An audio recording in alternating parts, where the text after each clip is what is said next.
Good morning, good afternoon. Thank you everybody for joining us here today. It's great to have everybody here again for another LON sponsored webinar. And today I'm really excited here to have Matthias Lurkens from Gestec on. He is such a long time specialist in LON since 1995.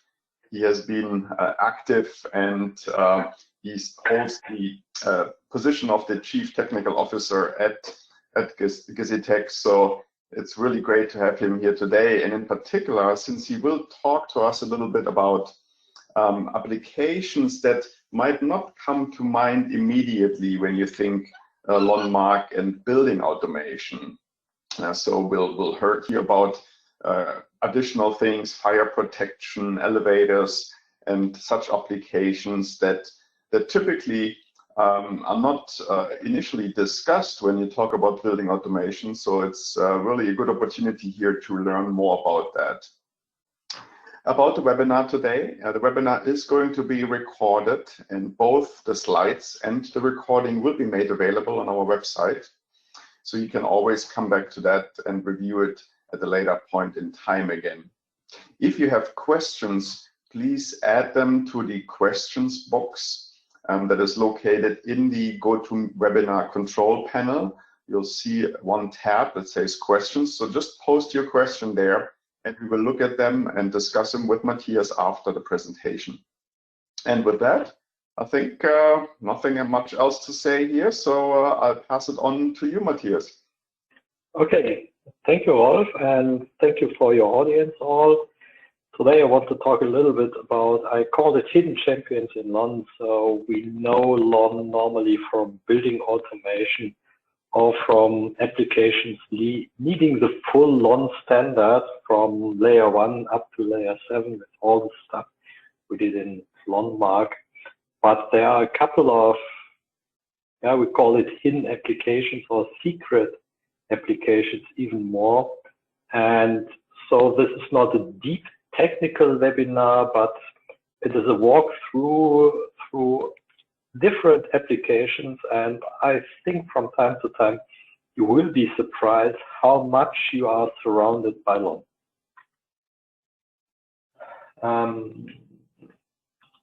While our company was founded, I want to tell at the beginning a little bit about Gestec itself. The company was founded in 1978, so we're pretty old and we have a history before LON, but all the time we had been a company dealing with communication between electronic systems. I have that Google Maps snippet there to see for companies being out of Europe where we are located.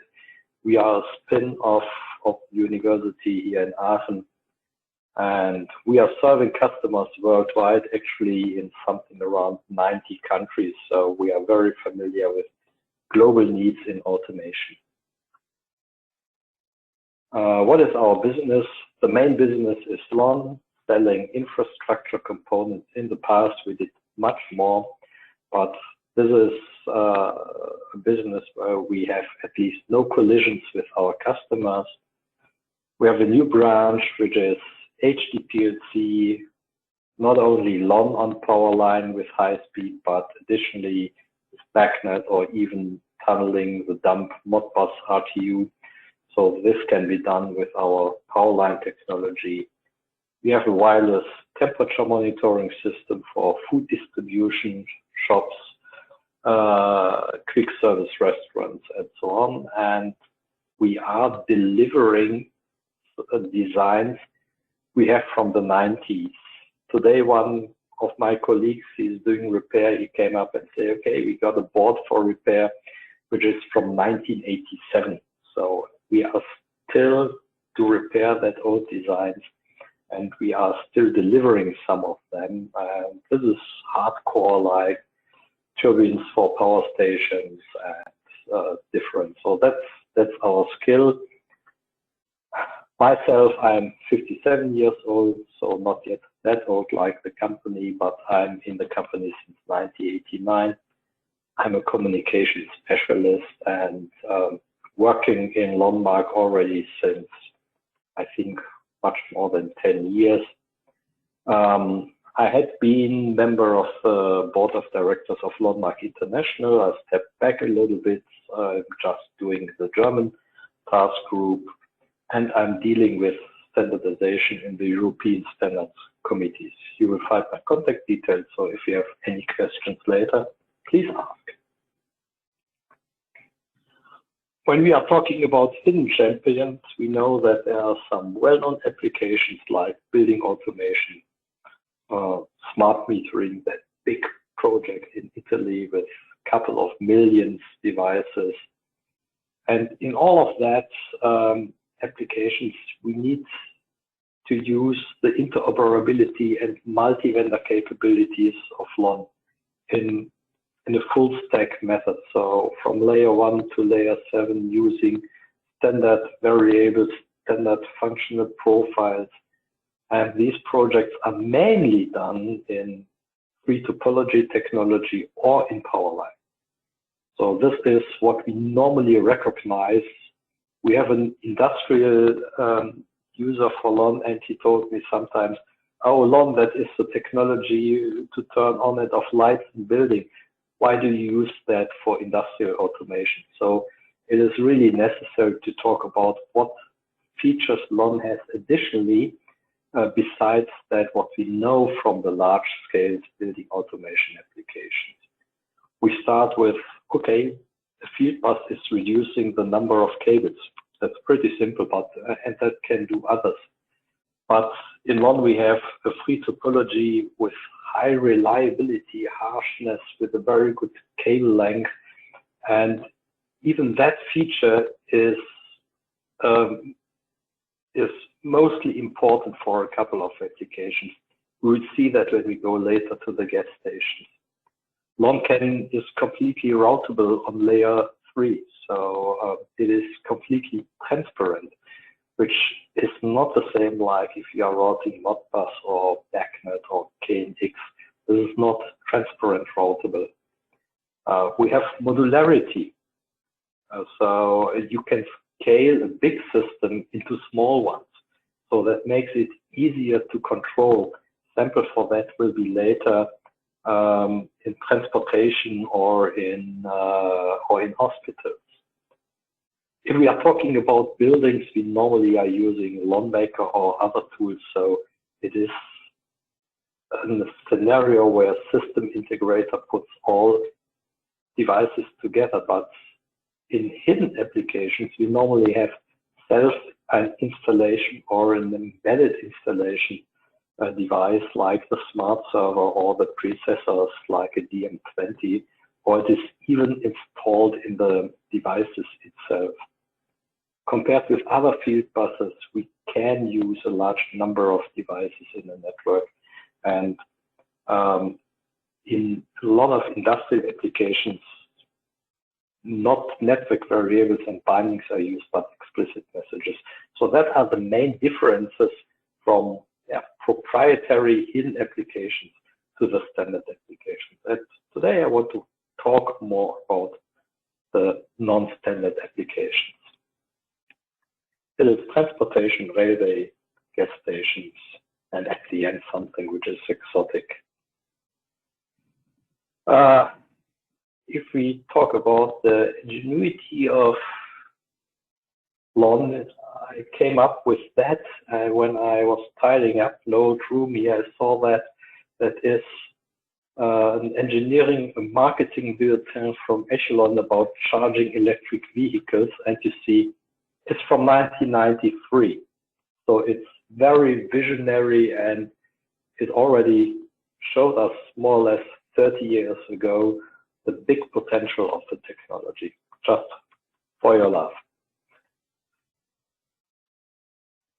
If you go to an elevator, it is of course a kind of modular and distributed system from point of the hardware. So you have the cabin, you have doors, you have light, you have HVAC, you have push buttons, you have displays, you have central units, all of that. And the first idea we had with LON is, let's use it for elevators as a kind of distributed control. And we have been successful with a company nearby making elevator control systems. There are a lot of suppliers just for the elevators controls because they are the nerds and the builders of elevators are more the steel bodies. So you find a lot of independent manufacturers of elevator controls, of course, large ones like Schindler, Kone, and ThyssenKrupp, using LON in their controls, but additionally a couple of small ones. And they use TPFD10 because it's quite simple, reliable, free topology, and some others are using RS485, and then in that case with higher speeds up to 1.25 megabits. And the reason to use a field bus is simply reduce the number of cables to improve reliability and reducing the fire load in the building. And it's not that much that it is used as an interface to building automation. If you see the real hard automation network inside of an elevator, this is closed, and even if it is LON and shall be connected to a building automation, these companies are using an additional application. This is a system I really love. It is a package transportation system. This is a screenshot from the system in Oslo. This is controlled by LON, and it is even a video. I don't know if you hear the noise, but it is implemented by unengined cars. There's a linear motor in the track. Oops, there's a switch, and the car with the luggage inside is split off. And this one has a complete LON control. It is on a track with up to 2 kilometers. It is using high speed with 800 cars, up to now even more, and 50 meters per second is a very good speed compared with a conveyor belt based system. And yeah, this technology is used in a couple of European airports, and it shows that, yeah, it's a similarity to elevators, but it shows that there's much more than building automation. In the hospital in Aachen, we did a control for the material flow system. You will see here at that part below the hospital building itself, there's a building having all the supplies. It is again a system having something about 3 kilometers of track, and the cars are running autonomously. It is implemented using LON PLCs with distributed communication on LON. You have RFID readers to control the cars, to identify that pin pads, routers. So that's a complete transportation system using LON.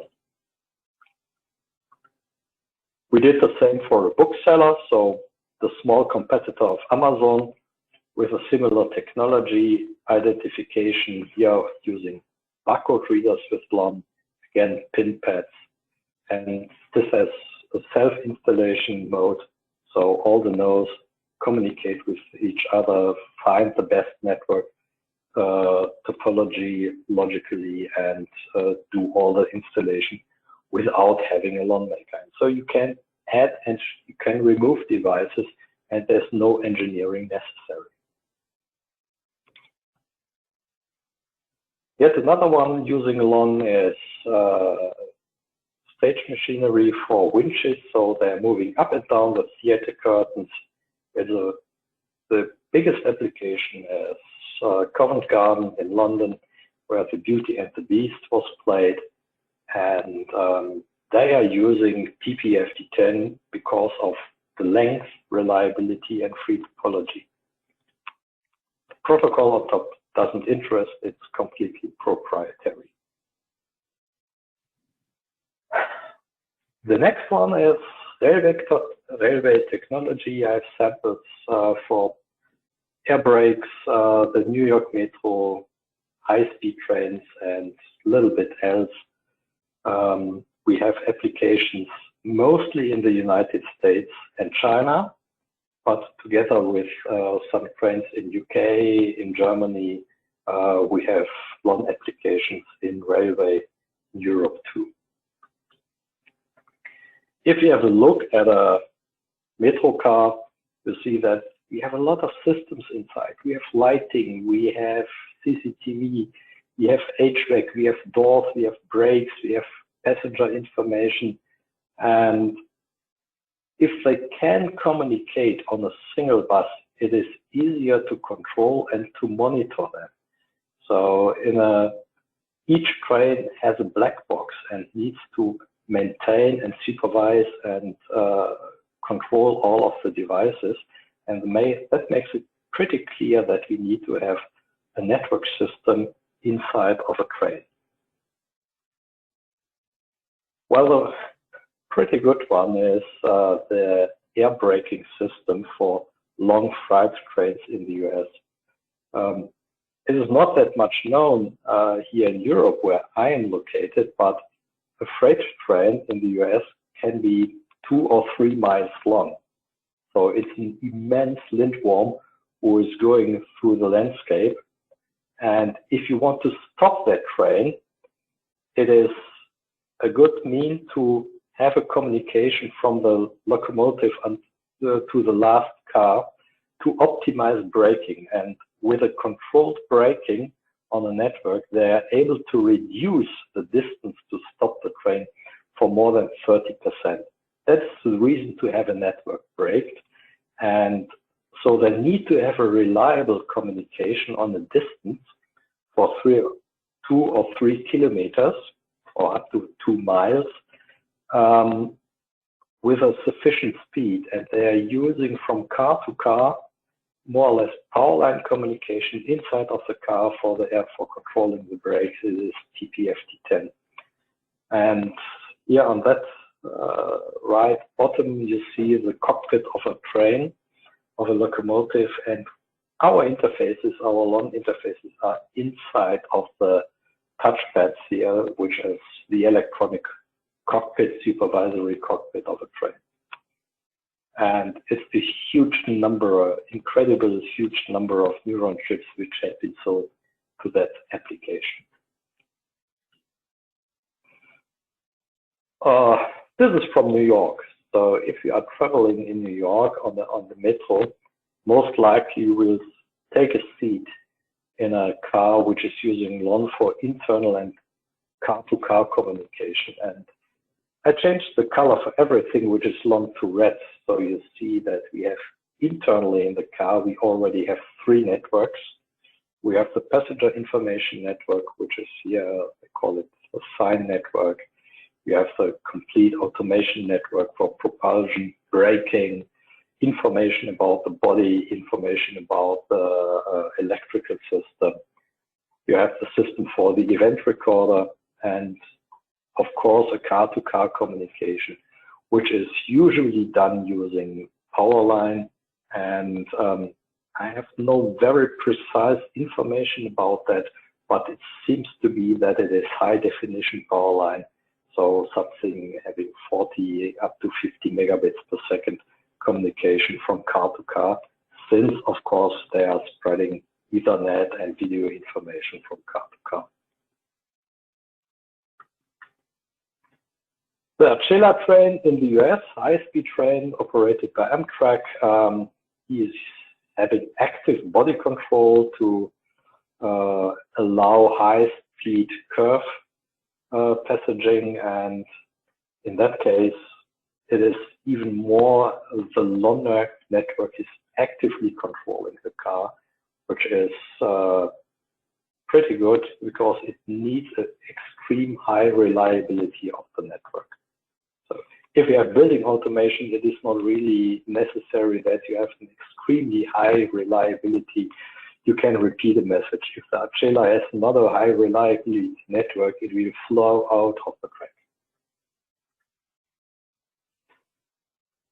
And last but not least, we have a communication from car to the track to ensure a better use of the track capacity. So with a central control system, the metro operators can control the distance between the trains. So they can speed them up, they can speed them down a little bit. that they can perfectly use the different distance slot a track has to make the optimum use of the track capacity, and using that, influencing trains on the track improves the track capacity of something about 25%, which is in a large city like New York or Chicago or Boston, of course, a good means to save building a new track, which will cost billions of dollars or milliarden of European euros. I would have said German marks. Sorry about that.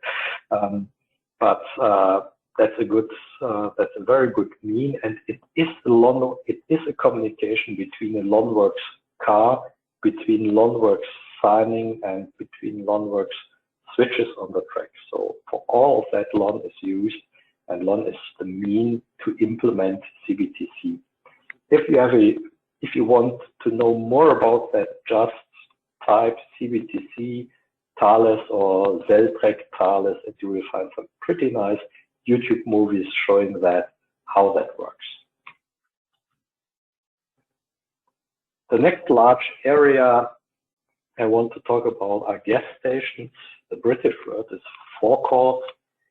We have in Europe an association dealing with communication standards on petrol stations. They call themselves IFSF, International Forecourt Standards Forum.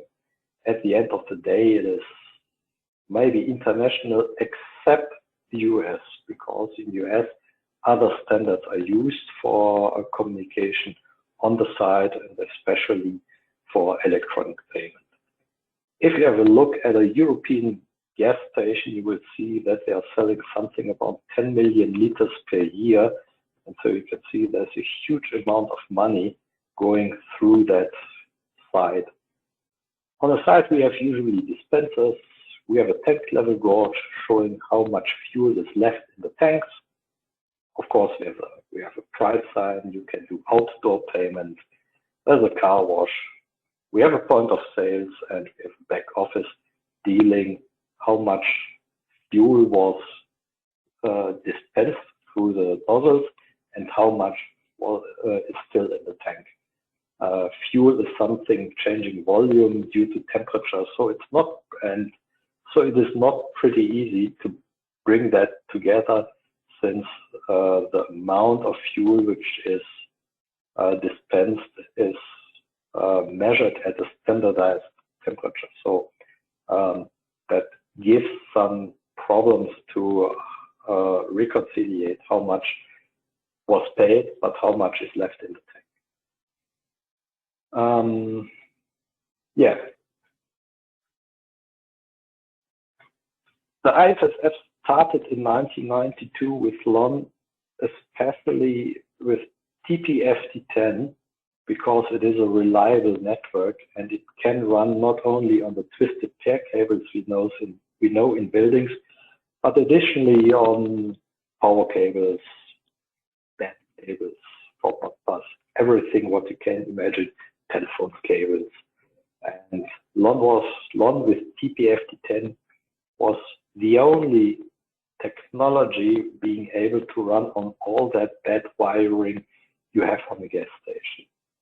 The system was designed that it can have mixed vendors, so it is a real multi-vendor system.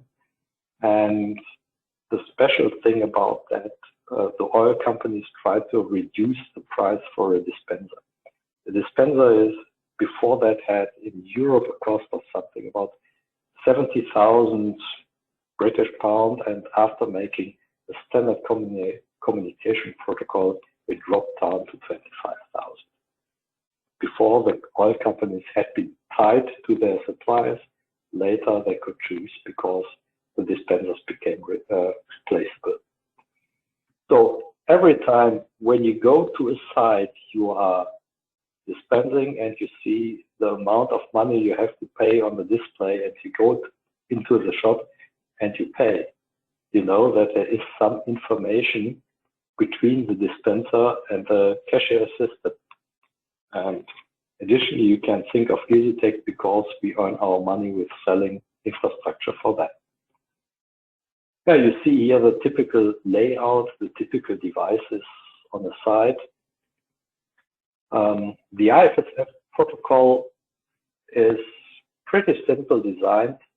It is using fixed subnetted node IDs according to the device class. So the dispenser all the time has a subnet ID 1. The car wash always will have a subnet ID 10, and according to the device class, inside of a device class, the node ID is incremented. Usually they have a dip switch or something like that. So installation is pretty easy. The protocol is using not MVs, but explicit messaging. Installation is done by heartbeat broadcast. So if there is a third dispenser mounted on the gas station, it comes up, hey, yes, dispenser subnet ID, node ID 3, please work with me, and everything is done automatically. At that time, it was necessary to implement aggregation up to 1 kilobyte message size. The protocol itself is a database-oriented read and write, like reading device configuration, writing pricing information, and you can subscribe for events and errors. We have in Europe something about 100,000 gas stations already using that, so you see it's pretty huge. And since the IFSF specification is the one and only specification for communication on a gas station, it is actually going out into the world, Africa, South America, Far East, Middle East, and so on. And the market for that is still increasing. Well, we see that's a little bit how the addressing is working. There is a little bit trick inside. They are using subnetted node ID twice, at first for the LON addressing, but additionally they call it logical address, which is the IFSF addressing, which is using a subnet node semantics too. A big difference between IFSF and LON is that IFSF is defining additionally a dynamic model of a device. Here you see the dynamic model for a fueling point. So what happens if somebody is driving to the gas station and he wants to load his car? In the middle you see what happens with nozzle up and nozzle down events. And making a complete state machine description for a device allows at least that you can exchange the different dispensers, car wash, or price pools, because IFSF is one of the very few protocol definitions where complete dynamical models is defined too. We don't do that in non-mark, but IFSF does, and so that is a complete good description for the devices we have there. And that made it really successful. So we have now 28 years of that, and it's up to now maintained, and up to now we have an annual meeting to pursue with the definitions, and it is really worldwide successful. It is future safe. We just last year we added electric energy, hydrogen. The protocol runs on TCP/IP. It runs using web services, unfortunately without LON. And the main know-how the IFSF have up to now is that it knows much about payment. If you go into a shop and you buy a liter of milk, you know you buy a liter of milk. If you go to a gas station and you start loading your car, you don't know the precise amount of fuel which will go inside. And you have no chance if you say you want to have 30 liters and you are loading 35. You cannot say the pump, oh, I want to give 5 liters back because I don't have the money to pay 35. And this is one of the obstacles IFSF is mainly dealing with credit cards and mobile payments. So they have a very good know-how in how to pay for something you don't need. How much is it before you start buying? We have a couple of customers, a couple of applications for emergency lighting in pretty huge installations, especially airports, halls for trade shows, hospitals, and so on. And here we take advantage of, again, the TPFD10 of free topology and of the huge distances. It's not all the time interoperable system, because the emergency lighting system comes from just a single supplier, but it is mainly using the special communication features we have in LON: reliability, large distance. Mainly it is not used for automation of turning on the light in case of emergency. This is done by the device itself, but it is used to maintain functional tests. If you have an emergency lighting system, it turns over to the battery operation from time to time, just to see if is everything running fine. And if you would try to control that manually in a system having something about 30,000 or up to 100,000 emergency light signs on an airport, it would take years to do that kind of evaluation. Sorry. So using a reliable network system like LON with TPFD10 simplifies that functional testing in that life-critical operation systems. Yet another one with the same targets are fire dampers. You see at the bottom that horrible event at the airport in Düsseldorf, where a big fire was in the 90s with some casualties. And it shows at that time that the continuous test of fire dampers is necessary to ensure the functionality in case of big fire.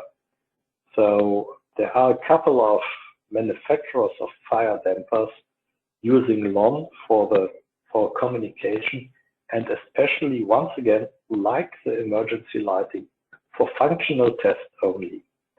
Fire damper is working by its own in case of fire, so it has a temperature switch nearby, and such, okay, it sees, okay, there's a fire, I need to close. But testing, if it is really running and if it is not stuck, that can be maintained and monitored by a network. And once again, we need the free topology and the long distance of LON to make that economic. Again, fire on ships. Well, a ship is a town on water, but unfortunately, having a fire on a ship is even worse because you can't escape. So if a big ship is somewhere on the ocean and there is a fire, it is pretty good to go on an emergency boat, but who is going to save you? So you have to prevent a fire on a big ship, and usually it is done with gas, flame, and smoke detection. You have sprinklers, you have carbon monoxide, you have carbon dioxide fire evaporation systems, of course, but so you need to have a perfect and highly reliable fire protection system, not only detection, but additionally an active protection system. And a lot of ships are traveling around the world doing that with LON, and it is again due to the long distance you have on a ship.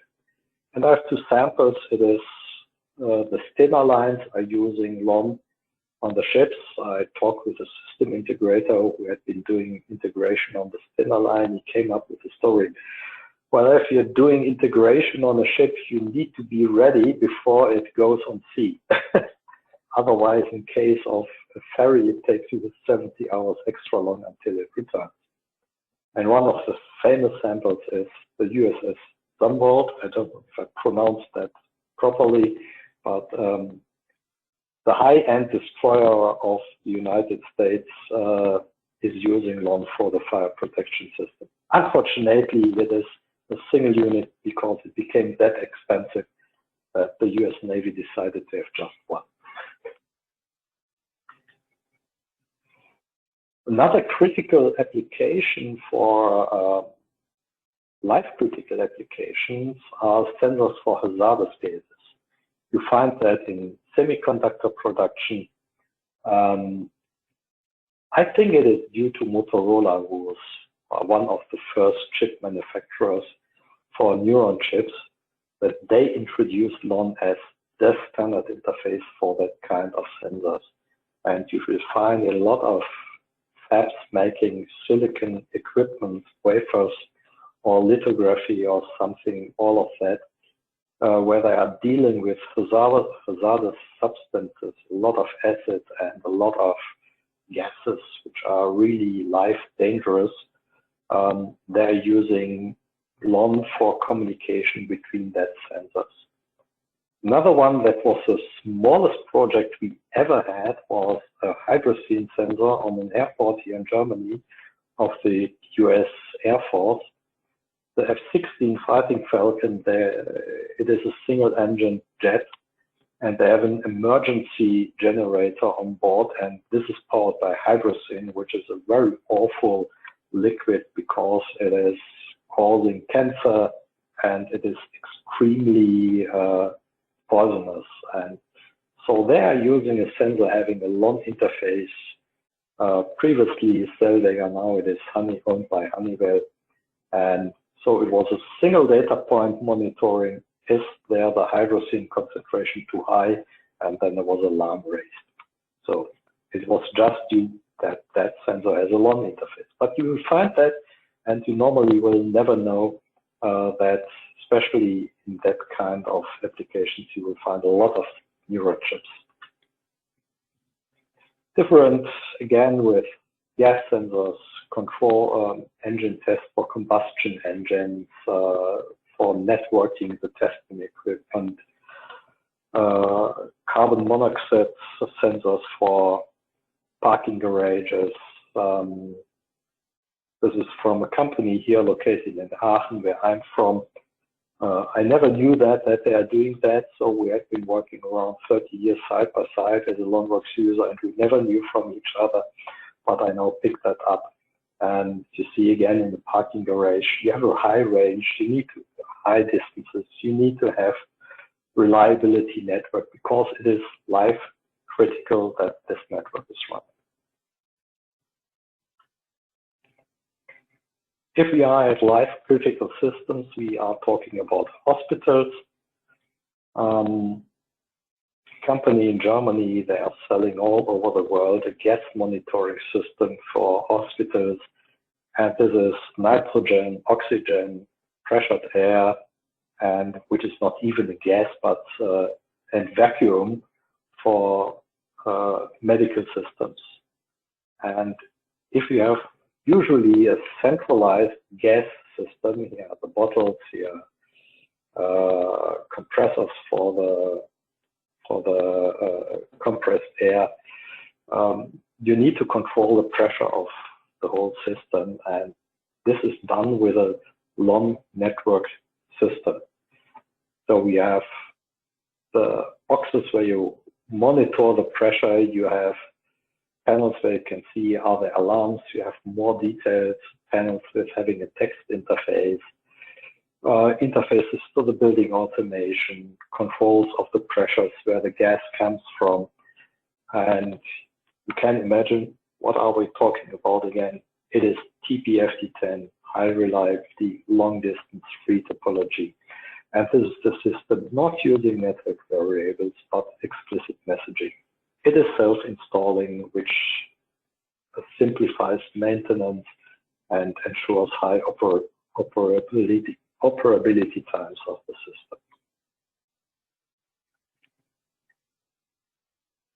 This is again in a hospital. I wish it would never be in that kind of bed. The brother of my wife, he stayed a few months in that kind of bed precisely. It was one of Hilron. And you see that they took a lot of effort to network and to automate the components of the bed itself. It is having something about 5 to 8 motors. The display here, the panel at the bed, the panel at in the room to call the nurse, to go to the washroom, all of that. So you see, even if it is a simple bed, there's a lot of intelligence inside. I don't have the exact numbers how much neuron chips had been sold into that application, but in my knowledge it is the second largest LON application we have worldwide. It is incredible. You never would think about that there are neuron chips in the hospital bed you are actually in. I never wish you that you have to go to hospital, but most likely, especially in the US, it can happen that you are surrounded by a couple of neuron chips if you are at the hospital and lying in a bed because you're suffering from something. Well, we are actually close to the end already, because now I start with the exotic and other applications we have in LON. Maybe some of them are a little bit outdated already, but let's go. You know, from the fridge or from the cooler at home, we call it in Germany, we call it white goods, and they have powder coating. Powder coating is applied by using electrostatics. So the powder is put on the metallic surface using electrostatic contact, and that means that the network which is controlling that in an automized side, it needs to be very immune against electromagnetic influences. And our customer, Wagner in Switzerland, they had chosen LONWorks because it was extremely reliable for EMI. So the tip of the gun for powder coating, it is charged up to 10 kilovolts or even more. And if you want to control that by a field bus, you need to have a field bus which is extremely reliable against EMI. And well, LON is able to do that and to supply that, and that was the reason to do so. The next step for EMI is running cable tests. If an electric cable, and especially if it is inside of the ground, you don't see where it is broken. If a cable is not working properly, you need to find the malfunctioning piece of the wire. And if it is a cable which is in the ground, the only opportunity to do so is putting a high energy search on that cable and to measure the reflections, or even to measure that walking around with having an antenna on the ground. There you can recognize where the cable is really broken. And here we are talking about surges having a voltage from 20 kilovolt up to 100 kilovolt. And you imagine that you need to have an automation of tester network communication of the tester equipment, which needs to be extremely reliable for that kind of high energy pulses. And this cable measurement car is equipped with measurement devices which are talking about on net using a LON network. Again, this is TP-FT10 because it is one of the most immune communication systems for that kind of high energy pulses.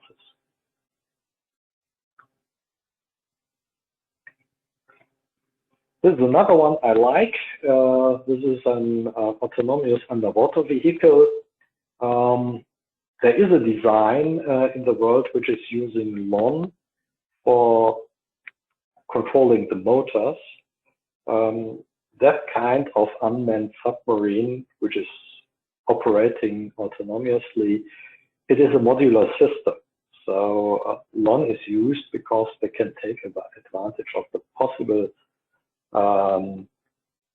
modular design, which can you implement in LON, and once again of its reliability. So it can have a length between 6 and 9 meters, depending on the modules they put all together.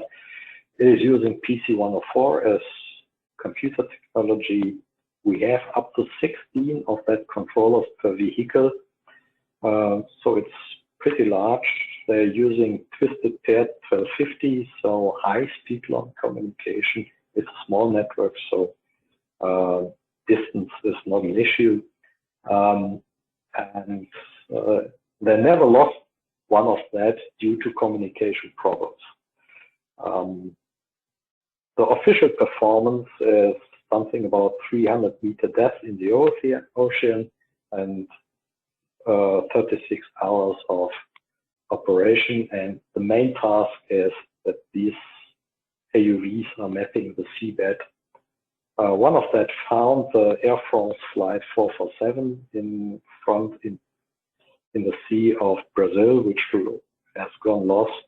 I think it was end of the 90s. So the official performance is 300 meters, but you never want to know how long and how deep they can dive, and especially you must not know what they are looking for.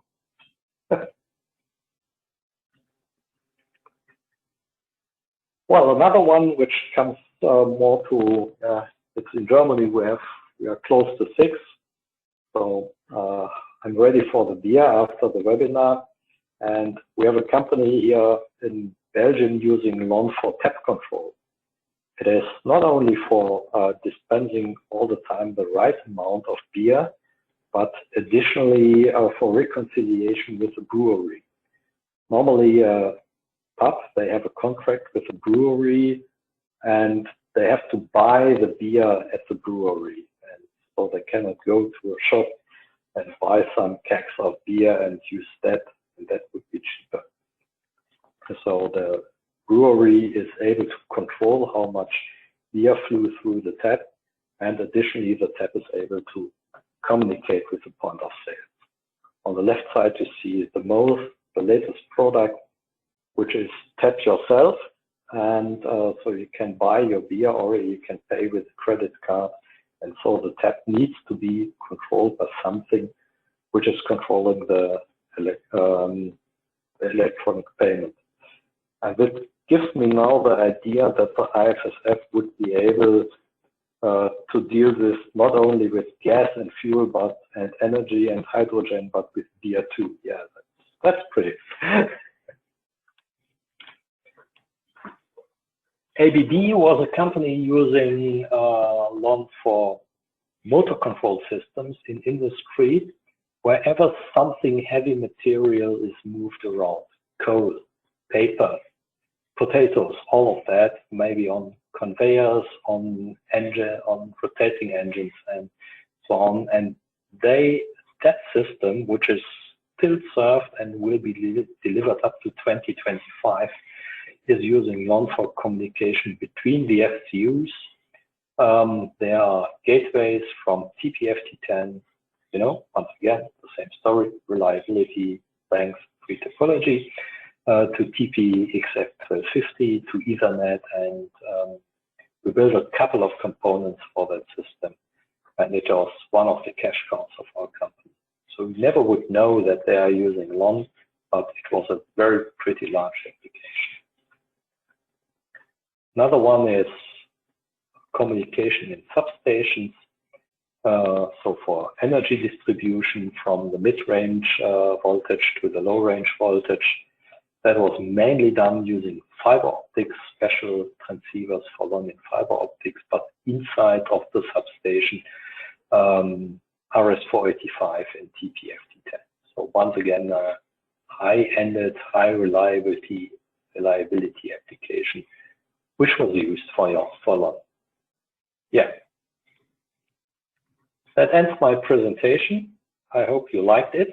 You have seen that we have a lot of different applications you normally wouldn't know that they are really done in LON, and now we are open for questions. Excellent, Matthias. Thank you so much. I mean, that was really interesting. Even I had never heard of some of these applications here. So, of course, Rolf, you are new to LON, so I think yeah, exactly. that was a complete different view on a couple of things you never heard before. But to be fair, a lot of your colleagues and a lot of other people in LON, they don't know that too. So it's right, yeah. For us, EasyTech has a very stable revenue in LON, and I'm very thankful that we don't make that much business in building automation. So that is these projects seem much more interesting for sure. Yeah, we have a couple of quick questions here. I think we have a few minutes for those.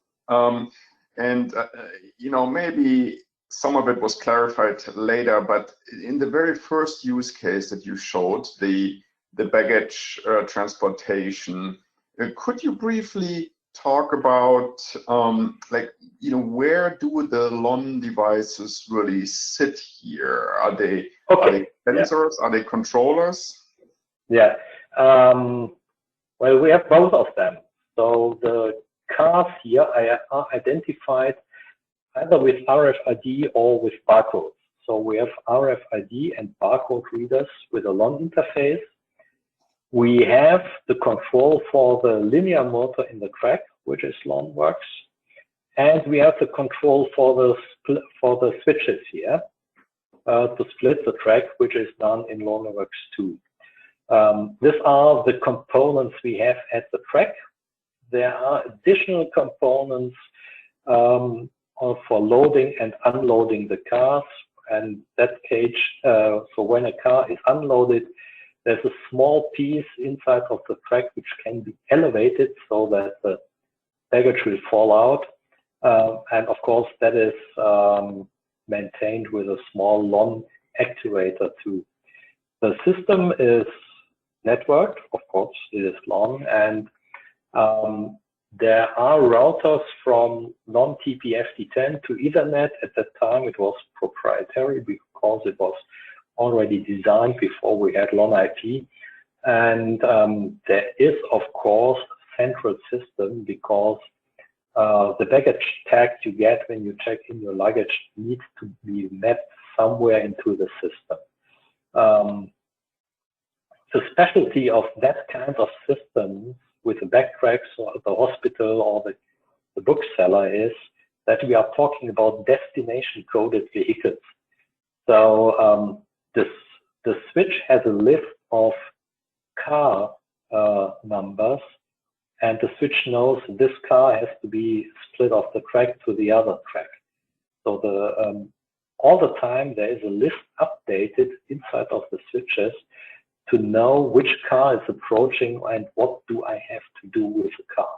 Right. And so that is a distributed control, and that means the main task is I need to switch, I need to accelerate the car because it has no own motor, and I need to identify the car. And that's all what we do in that three kind of application: identification, switching, and turning on and off the engines. Okay, yeah, that makes sense. Thank you. I think we have time for one last question here. Let's see what's next. How does the new LON IP factor in the newer implementations? Have the implementations changed when using IP, and are there more IoT type implementations? Well, at first, LON IP is more, so IP 852, which is first, but LON IP2 is used nowadays completely for that kind of backbones.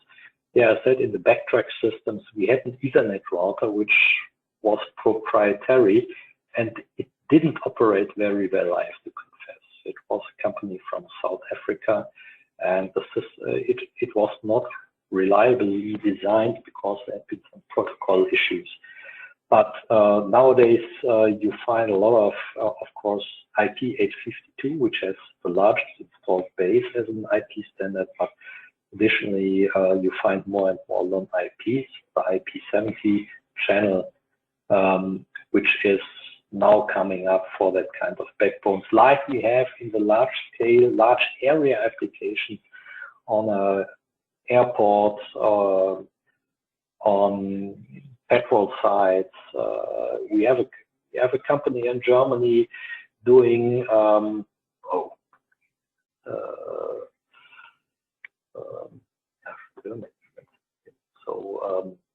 they are detecting malfunctioning devices, and they are working in nuclear power plants. So in that case, more and more LON IP, of course, is happening in the market. Super. Excellent. Well, we are getting to the end of the hour here, so thank you again so much, Matthias, for this super interesting presentation. As we mentioned before, the slides and the recording will be posted on our website. If you go to lonmark.org under webinars, and there's a separate tab for recordings. So please check it out there, tell your friends, and we're looking forward to seeing everybody at the next webinar. Again, Matthias, thank you very much, and I guess have a good evening in Germany. Yeah, thank you to the audience. Thanks a lot. Both. Yeah, thank you. Thank you. Bye. Bye-bye. Bye-bye.